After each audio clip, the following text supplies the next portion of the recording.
كان من اخر ملوك الاسره الثانيه. طبعا احنا عندنا التاريخ المصري القديم لما جه العلماء قسموا لي التاريخ لفترات وعصور، تمام؟ والعصور دي اتقسمت لاسرات. تعالوا معانا كده، يعني حاولوا ان انتوا تبقوا مننا، ما تبقوش اعدائنا، تعملوا زي مش بعيد عننا، تمام؟ عشان نبقى اسره واحده.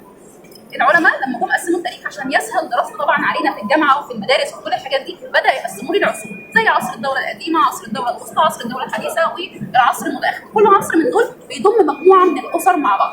الاسر دي بيجمعها مثلا احداث معينه، عاصمه معينه، عشان كده الاسر دي بتتحط جوه الدوله دي. او مثلا الدوله دي سقطت وبعد كده قامت دوله ثانيه، عشان كده انا جمعت الاسر دي مع بعضها كلها. يعني مثلا عندي من ازهى العصور هو عصر الدوله القديمه. طب اشمعنى عصر الدوله القديمه؟ اشمعنى؟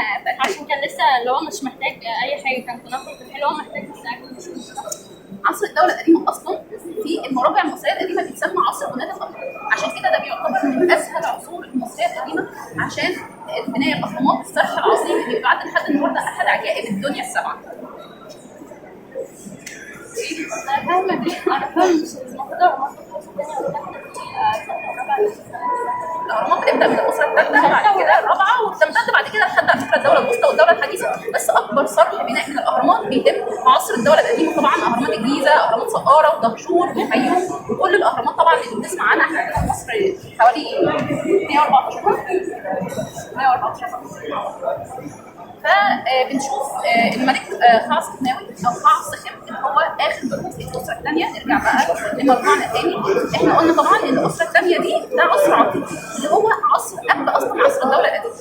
بيجي الشخص ده وبيصور نفسه في هيئه التمثال ده عشان يخلد ذكرى انتصاره على اعدائه، ويخلد ذكرى ان هو تم 30 سنه في الحكم. طب انا عرفت منين ان هو تم 30 سنه في الحكم؟ لان ده اصلا ملك ما اتكلمتش عنه المصادر كتير، لان هو لابس عباءه، تمام؟ العباءه دي كان بيلبسها الملك، اللي هي عبايه اللي هي عامله زي الجلباب او القفطان، طبعا عارفينها يعني زي دي كده لابساها دي، تمام؟ العبايه اللي هي عامله زي الجلباب او القفطان دي كان بيلبسها الملك في حالات معينه، وهي احتفاله بعيد السد. عيد السد ده هو كان عيد التأثير من فوق، يعني الملك بعد ما يقول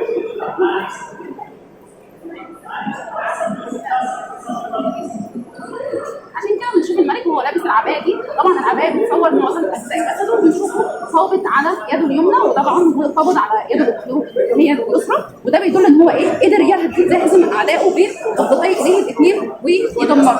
بنشوف الملك وهو لابس التاج الابيض اللي هو عامل زي الخوذه، تمام؟ هو تاج الصعيد طبعا. لان الملك طبعا كان بيحكم الصعيد، فطبيعي هيلبس التاج الابيض. لما يجي يحارب اعداء هيحارب اعداء، يعني انا مثلا جاي احارب، احنا دلوقتي عندنا في مصر او مملكتين. طيب مصر اغلبيه الوقت كانت متقسمه لمملكتين، مع طبعا حالات التوفيق وحالات التقسيم طبعا ايه اقاليم ثانيه زي اللي عارفينها في بالظبط. احنا عندنا 28 محافظه، زمان بقى كانت مصر متقسمه ضرب خطوات بتسمى اقليم، بس مش 48 مش 28 كانت متقسمه ل 42 اقليم. بعض الملوك جم قالوا لك لا انا ما يعجبنيش موضوع الاقاليم الكتيره دي. ليه بقى؟ لان كل اقليم من دول بيعبد معبود زي ربنا كده، ما احنا بنعبد ربنا كلنا، احنا كلنا بنعبد ربنا، صح؟ مسلمين مسيحيين كلنا مؤمنين بالله. زمان بقى كان كل اقليم ليه اله معين بيعبده، فطبعا كل اقليم بيمشي من دماغه. الاله ده انت الاله ده بيحط لك اسس وقواعد وعادات وتقاليد وحاجات معينه بتمشي عليها، زي مثلا عندنا في الاسلام قواعد وحاجات ما ينفعش ان احنا نتخطاها. بالظبط الاله كان بيعمل كده. فكان عندي طبعا في كل اقليم اله، وكل اله احنا مش هنتكلم بقى عشان نتوسع قوي كده بالنسبه لي، وكل اله من دول ليه قواعد.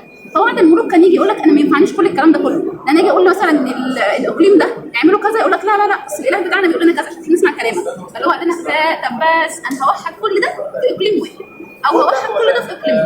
واغلبيه الوقت كانت مصر بتبقى عباره عن اقليمين، اقليم في الشمال اللي هو في الوجه البحري، تمام؟ طبعا عارفين اللي هي محافظات الاسكندريه ورشيد والدلتا والحاجات دي، واقليم في الجنوب اللي هو الوجه الابلي اللي هو الصعيد. عارفين طبعا الصعيد. اقليم الشمال كان بيبقى التاج بتاعه لازم ياخد تاج، الملك لازم يلبس تاج. كان الملك بتاع الشمال بيلبس التاج الاحمر، وملك الصعيد بيلبس التاج الابيض. وكل مملكه من دول او كل اقليم من دول لازم يبقى ليه شعار او معبود، تمام؟ المعبود حاجه والشعار حاجه ثانيه. الشعار ده عارفين زي ايه؟ عارفين النسر اللي هو بيميز علم مصر؟ انا بحاول اقرب لكم المعلومات جدا. هو ده الشعار، النسر، يعني كلنا اقول لكم على حاجه، يعني شفتوا الشعارات بتاعت المحافظات دلوقتي؟ محافظه الجيزه تلاقوا فيها هرم، تلاقوا محافظه القاهره مش عارف